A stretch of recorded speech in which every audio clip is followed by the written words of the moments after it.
Okay everyone, here it is, 11.6 slope fields, the very last lesson that I'm planning to, or last video I'm planning to make for calculus. And to be perfectly honest, this is the least I've looked forward to making a video.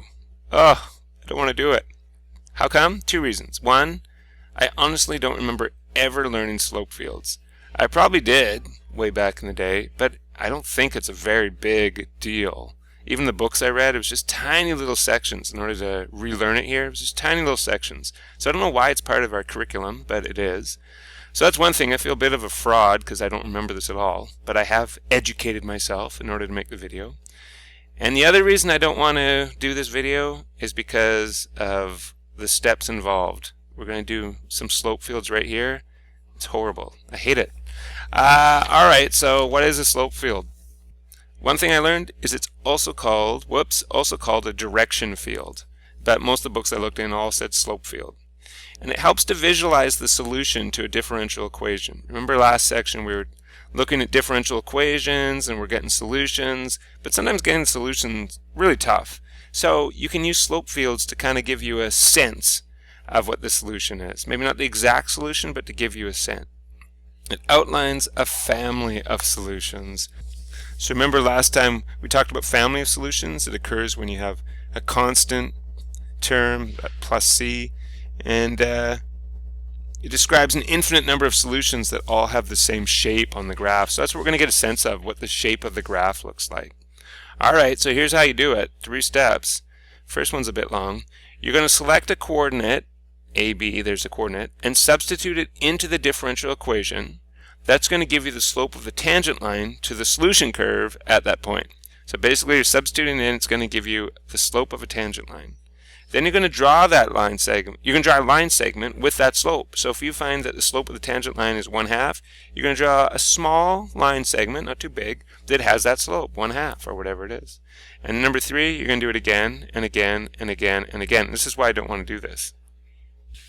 Okay, so for example, we're going to draw the slope field for this. dy dx equals 2x. Now, first of all, you could solve this differential equation very, very easily. Okay, so you wouldn't use a slope field in this one probably, but I want to do an easy one just so we can compare and stuff. So if we were solving this differential equation, think of last time, we want to get the y's on one side, so dy, and we want to get the x's on the other side, 2x dx. And then what we would do is we would integrate both sides, right? So if we're integrating in terms of y and there's nothing there, just 1 I guess, then what do we get? We get y. And if we integrate this side, you're going to raise that x up to a 2, that 1 right there, raise up to a 2 and divide by the same amount, plus c. So we get y equals, 2's canceled, x squared plus c. So this is the solution right here, right? Y equals x squared plus c. And we know what this looks like. It's a parabola. It has its vertex somewhere on the y-axis, and that depends on what c is. If c is 0, the vertex is right here. If c is 1, it's here. If c is 1.5, it's right here. If c is -2, it's down here. In any of those cases, it's a parabola facing upwards, right? That mother function parabola I've talked about before. Okay, let's actually try this now. Oh my gosh, I just don't want to do this. Okay, so now we're going to plug these points in. We're going to do a lot of points actually, so that's what's annoying about this. We're going to plug the points into here. And if you look, it only actually has the x value. Now, in all honesty, this one isn't too bad. Wait till you see the one on the back of the page. The reason why this one isn't so bad is because you can see there's only x in this expression here, which we're going to be plugging into. So, for example, if I plug the point 0, 0 in here, right, this point here, 0, 0, I only have to plug the 0 into the x, 2 times 0 is 0. Oh, I get a slope, right? This is what it's giving me. It's giving me the slope of the tangent line, and you're getting the slope is 0. So we would draw it like this. Right? This is a slope of 0 where it's horizontal. And in fact, all these points along here, they all have x values of 0. If you plug it in here, you're going to get 2 times 0 is 0 for all of them. So you should have horizontal lines for all of these. This is the nice thing about this one, is that each column, so to speak, is going to be exactly the same. So let's try 1. If we put 1 in here, you get 2 times 1, which is 2. You get positive 2. So you need to draw a slope of positive 2. Now, if you draw that 45-degree angle, do you know what that is? That's 1. So you want more than a 45-degree angle. I don't know, something like this. and they should all be exactly the same. And if you did over here -1, you'd have -2. So it should be kind of an equal slope, but in the negative direction. I don't think I'm doing that all that great, but you get the idea. Okay, let's go back over here to 2. 2 times 2 is 4, so it's going to be quite steep here now, right? Steeper than it was before.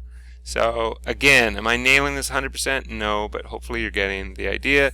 This, of course, would be -4, and the last ones would be 6 and -6. 6 here, -6. So just give me a second and I'll draw that. So you end it with something like this. This is a slope field. It gives you a sense. Now, can you see what it looks like? Can you see what you could kind of draw in here? You kind of looks like it's going something. If I just start here, kind of looks like it might be going something like this.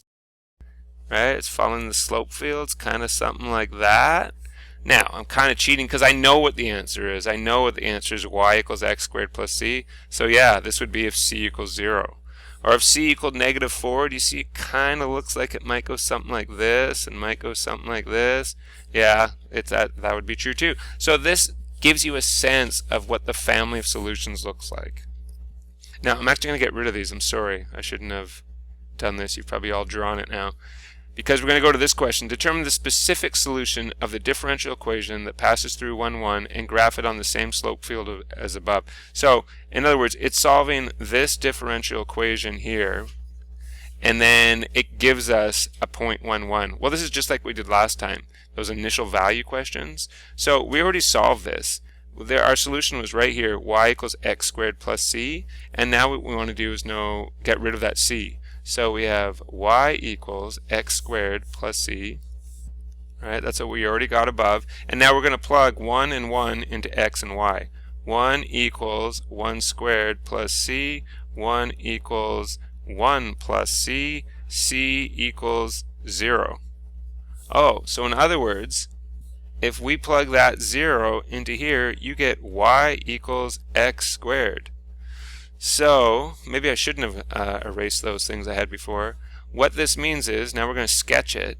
If we sketch the one that goes from here, remember when I drew it before, it looks something like this. That was my attempt at what the slope field suggests it looks like. And this should, if I've done it correctly, it should go through the point 1, 1. And yeah, it more or less does. I mean, it really definitely helps when I do this huge fat parabola. If I'd just drawn it with a normal width, it might not have gone through it exactly, but you get the idea, hopefully. Okay. Now, this is me just using,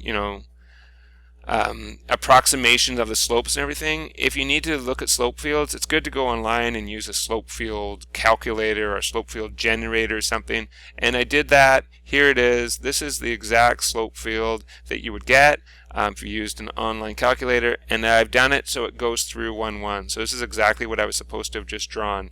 Did I do that? Take a look at that. Take a look at this. Do they look the same? Kind of, I guess. Oh, I don't like this. The reason I like math is because I like exactness, precision, and this is kind of like, I don't know, airy-fairy, general approximations. Ugh. Alright, let's try this one. Draw the slope. This is the last one, so you might be like, yay, we're almost done. No, this is just going to be painful. Draw the slope field for dy dx equals x plus y over x minus y, and sketch the specific solution to the differential equation that contains the point 0, 1. First of all, it's really hard to solve this, right? It's hard to separate the x's and the y's and everything. So this is why a slope field might be a good idea. And what I would do if I was doing the slope field is I would go online. In fact, maybe I'll do that in a second and show you what it looks like. But we'll try to do some of this just by hand, and then I'll get tired of it, I'm sure. How about this one? 0, 1. So that's 0 plus 1 and 0 minus 1. So you get -1. So you'd want it to be at a 45-degree angle facing down like this. Okay, let's put 0, 2. 0 plus 2 is 2. 0 minus 2 is -2. Oh, you get -1 again. Oh, you know what's going to happen for all these? You're going to get -1 for all of them along here. It's going to be 3 over -3, 4 over -4, and 5 over -5. Okay, how about if we go down into the negatives? Will it still work? Let's go with 0, -1. So 0 plus -1 is -1, and 0 take away negative 1 is plus 1. You get negative 1 again. Great. So this whole column here, all on the y-axis, should all be negative 1.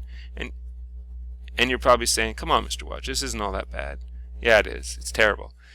Let's pick some more. Let's go along the x-axis, I suppose. So this one is 1, 0. So if we put 1, 0 in here, we get 1 plus 0 is 1, and 1 minus 0 is 1. 1 over 1 is 1. Okay, 45-degree angle this way. And those will all be the same, right? 2 over 2, because these are zeros. 3 over 3. 4 over 4. 5 over 5, etc. How about if we go into the negative? Let's see. Negative 1, 0. So negative 1 plus 0 is negative 1. And negative 1 minus 0 is negative 1 as well. You get 1 again. So all these are also 1. Should be at a 45-degree angle. I don't think my 45-degree angle is very good. I think it's too high. Okay, it just takes so long. I want to stop now, but stop complaining. Okay, let's do, I don't know, 1, 1 and 2, 2 and 3, 3. What happens with those? If I put 1, 1 into there, I get 1 plus 1 is 2, and then 1 minus 1 is 0. Uh-oh. Can't divide. What does this mean? Remember what this means about the tangent line? It means it's vertical.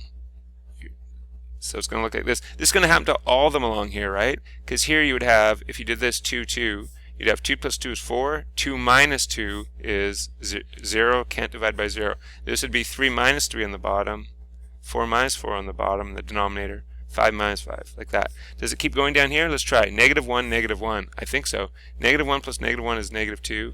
Negative 1 minus negative 1. Yep, we're back at 0 again. So they're all going to be vertical lines going in this diagonal as well. Okay, how about the other diagonal? Again, there's no I'm not doing this in some method that you should always follow. I'm just, picking points. So let's try this diagonal. So this is negative 1 and 1. Negative 1 and 1. So negative 1 plus 1 is 0. And negative 1 minus 1 is negative 2. So we get 0. So in other words, you get a horizontal line. Is that going to be the same for everything on this diagonal? I hope so. I honestly don't know. Negative 2 and 2. So negative 2 plus 2 is 0. And negative 2 minus 2 is negative 4. Yeah, you're going to get 0 for all these. And undoubtedly, that will also be the case in this diagonal. Let's try. 1, negative 1. 1 plus negative 1 is 0, and 1 take away negative 1 is 2. Yep, these are all 0 as well. Okay, so you're starting to get a sense of what it looks like. You kind of have this swirly spiral sort of shape, but let's do a few more. The point we're interested in, it tells us is 0, 1. So if we can get an idea of what it looks like, I mean, I already think I kind of see this spiral thing, but maybe it's only because I know what the answer is. Okay, let's get some of these points in here. I'm not going to do all the points. Let's do this one. 2, 1. 2 plus 1 is 3. 2 minus 1 is 1. So you get 3, which is a pretty steep one. So something like that. How about this one? 1, 2. 1 plus 2 is 3. 1 minus 2 is negative 1. So you get negative 3 here. So pretty steep like this. Okay, let's try some points in here. How about this one? Negative 2, 1. Negative 2 plus 1 is negative 1. Negative 2 minus 1 is negative 3, so we get positive 1/3. So that's not very steep. So maybe something like this. Okay, let's go with negative 3, negative 1. Negative 3, negative 1. Negative 3 plus negative 1 is negative 4. Negative 3 minus negative 1 is negative 2. So you end up with 2. So pretty steep.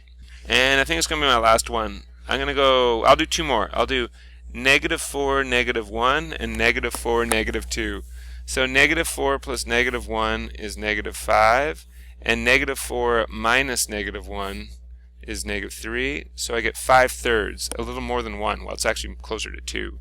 So pretty steep. And I'll also do this one, negative 4, negative 2. Negative 4 plus negative 2 is negative 6. Negative 4 take away negative 2 is negative 2. So we get 3. So even steeper. Okay, do we have a sense of what it looks like? Kind of. Remember, it's the one that goes through 0, 1. It looks like what happens is maybe it goes up and then comes down and kind of shoots out this way. Let's see, maybe I should try one more. Let's try negative 5, negative 3. So, negative 5 plus negative 3 is negative 8. Negative 5 minus negative 3 is negative 2. So you get 4. So yeah, that's very steep. It's kind of like this. And yeah, I think that is what's happening. I think. I mean, it probably helps because I've seen the answer before. But it looks like we have these series of spirals maybe, right? Like partial spirals. Looks like maybe one here, and maybe one here, and maybe one like that. Lots of spirals. Alright, let's see if that's right, because I hated doing that. So here you go. This is the what you should have gotten drawn if you drew all this, and I guess you can see those spirals. I think I did an okay job, right? I mean, it certainly is much easier to use the online thing. Now, if I click this solution A, I get this A here, and if I put it, what was our point? 0, 1. If I put that at 0, 1, which is right around here, I can't get to exactly 0, 1. I've got 0.01, comma 1. And this is what it looks like, apparently. This is the solution to it, the solution curve. So, I mean, I more or less got this part of it. I certainly didn't get this vertical line here. Alright, I'm done. I'm done with this lesson because I don't like this lesson. And I'm done with Calculus 12. I hope that all made sense. I'm here to help you out, but what a sense of relief to finish this last video. Congratulations, you made it, and so did I. See you later.